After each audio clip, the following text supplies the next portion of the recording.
رفقا، امروز اومدیم یه جای قشنگ، گلخونه ژربرا. میدونم که شما احتمالاً این گل رو جاهای مثل عروسی ها، سبد گلا، دستای گل، جای زیادی دیدین، اما امروز اومدیم که بریم گلخونه‌ش رو با هم دیگه ببینیم چجوری رشد میکنه، چجوری دسته بندی میشه، چجوری میره تو بازار. خلاصه چیزای زیادی در موردش قراره ببینیم. با من بیاین.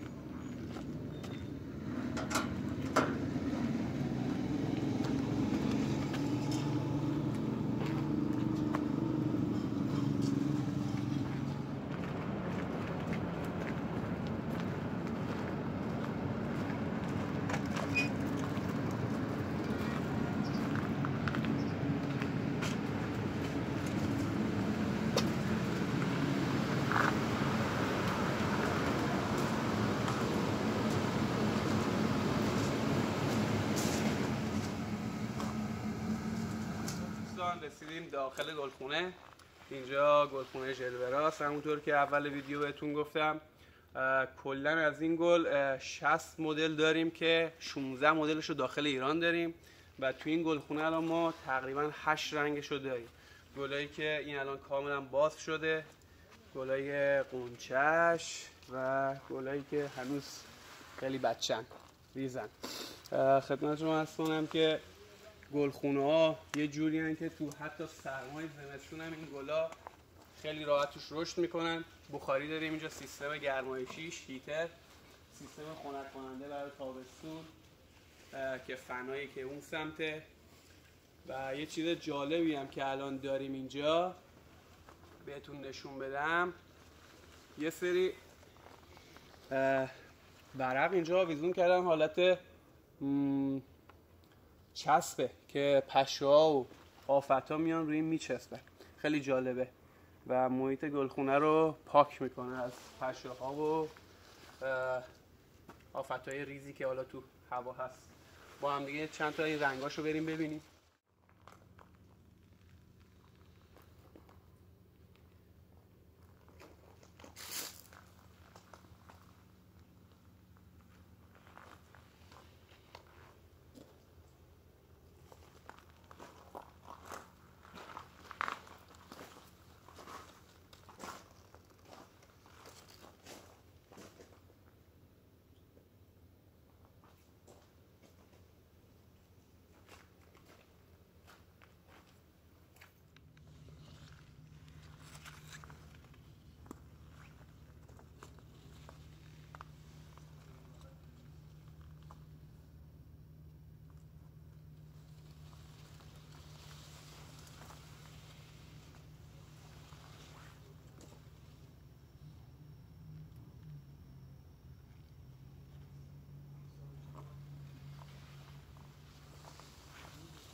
خب الان اینجا اومدیم کنار دوست خوبم آقا رضا. قراره برامون زدن گل و چیدنشو و دسته بندیش هم برامون انجام بدن که ببینیم چه جوری این گلا چیده میشن و چه جوری دسته بندی میشه و به دست شما میرسه.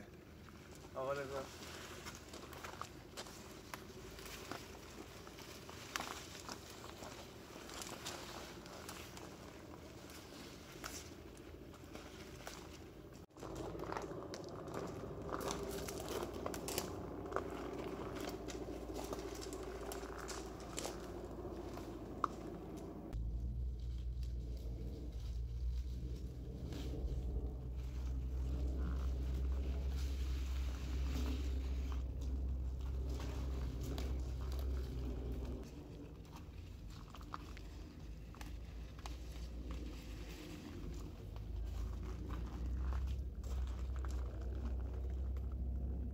خب دوستان رسیدیم به بخش بسته‌بندی گلا. با آقا رضا اومدیم اینجا که قراره گلا رو بسته‌بندی کنیم و یک کاوری دارن اینجا که روی هر کاور 10 تا شاخه گل میشه گذاشت و زحمتش رو میکشه آقا رضا برامون اینا رو بسته‌بندی میکنه برامون که به چه شکله.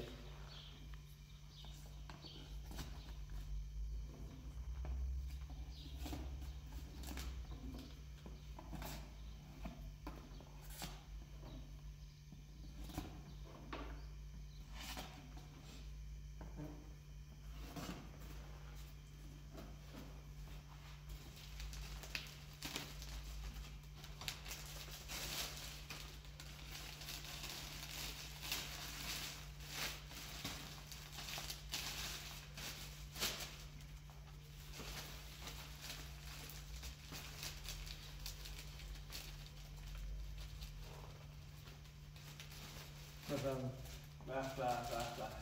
این هم دسته گل قشنگ ما توی یک کاور و بسته‌بندی خیلی زیبا تقدیم به نگاه شما دوستان عزیزم.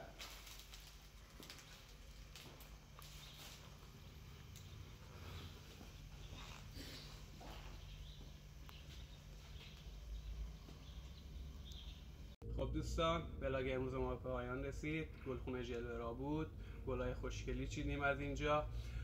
دوستانی که دوست دارن بیان اینجا آدرسش رو براتون توی کپشن کامل می نویسم. اینجا شهرستان پاک دشت روستای گلزار هست. گلخونه‌های زیاد اینجا داریم، میتونید بیاین سر بزنین و گلایی که دوست دارید تهیه بکنین. اگر ویدیوی ما خوشتون اومد کانال ما رو دنبال بکنید